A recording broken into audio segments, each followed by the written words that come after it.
Welcome back, ladies, gentlemen, and NBs, and thank you for tuning back into St. Andrew TV, a cure for your Monday blues. I'm your host, Andrew, and you can see by my entire ensemble today that we are doing something in terms of clothing from an iconic Western character. This is the evolved version of Steal His Fit, where I'm actually doing Hollywood Western wardrobes. This one particular isn't considered a Hollywood Western, means they were filmed in Italy, but the character we are going over today is Colonel Douglas Mortimer from the movie For a Few Dollars More. This idea came to me because I see a lot of people try to replicate the character in Red Dead Redemption or Red Dead Online. So I took it upon myself to go into my closet and see what I could pick out to resemble Colonel Mortimer as best as I could. So that's exactly what we're going to do today.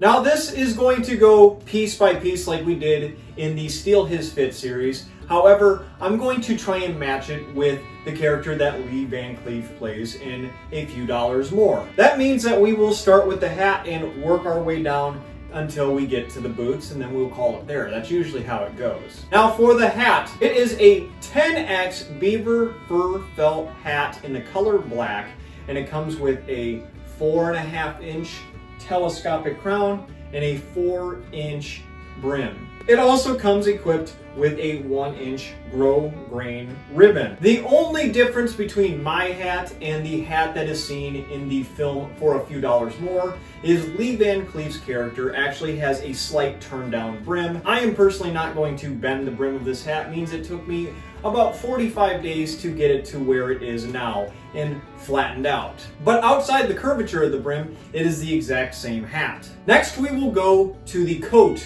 that Colonel Mortimer is wearing. It is a single-breasted frock coat, a little bit different than the Prince Albert frock coats. It does sit a little higher up on the thighs. However, it is a frock coat nonetheless. Now, you do see him get off the train when he arrives in the southwestern location that the movie is set in with an ulster coat.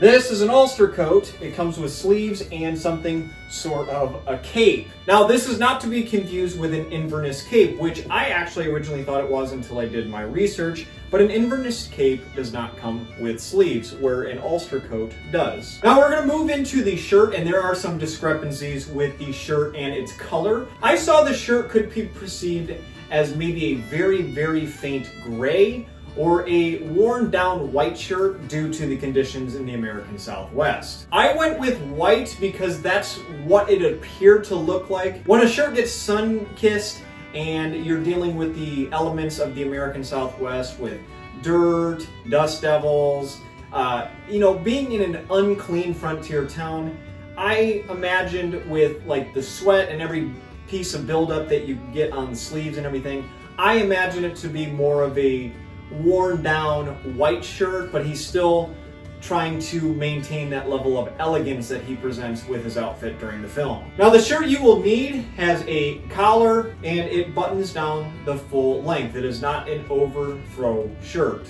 Now we move on to the vest, and there are more discrepancies with the one I have on and the one that you see in film.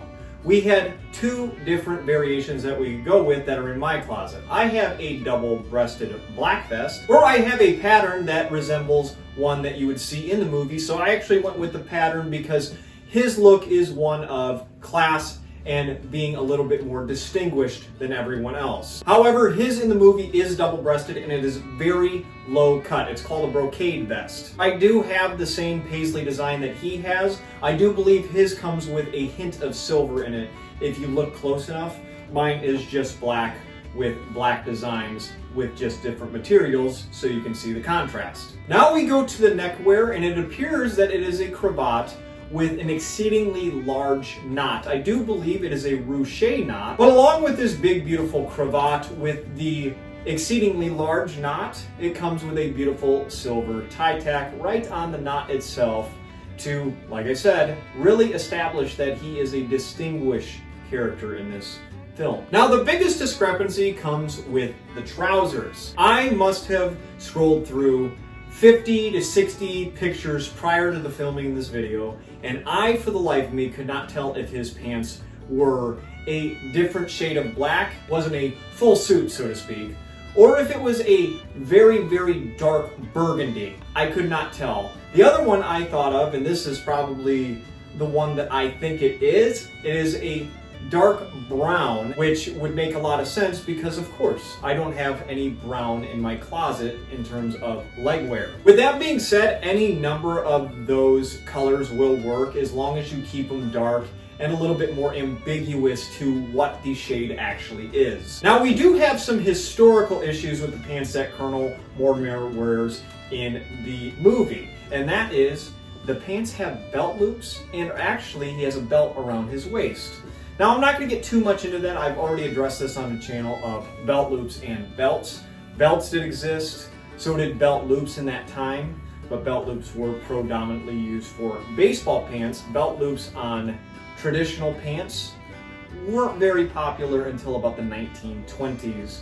The only pants at that time outside of baseball pants that actually did have belt loops were denim pants, and those were only popular amongst mainly the coal mining crowd. You could wear belts on the trousers that you had if you did not want to wear suspenders.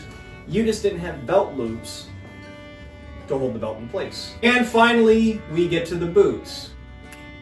Yes, we have the normal, tall, knee-high black riding boots. These are eerily reminiscent of the ones he wears in the film. The only difference that I caught were the boot straps. There are no pull straps on the boots that Colonel Douglas Mortimer wears in the film, but they do appear to be altered. Maybe Sergio Leone did not feel that the character needed boot straps for whatever odd reason, or maybe they got the pair secondhand. I mean, it was a spaghetti western after all, and I know that not a lot of money goes in to the spaghetti western, the shoestring western as we like to call them. You can see the big heel, you can see that they're round toe. Remember, if you'd like to be historically accurate in terms of boots, they're really tall up on your calves, and they have rounded or square toe boots.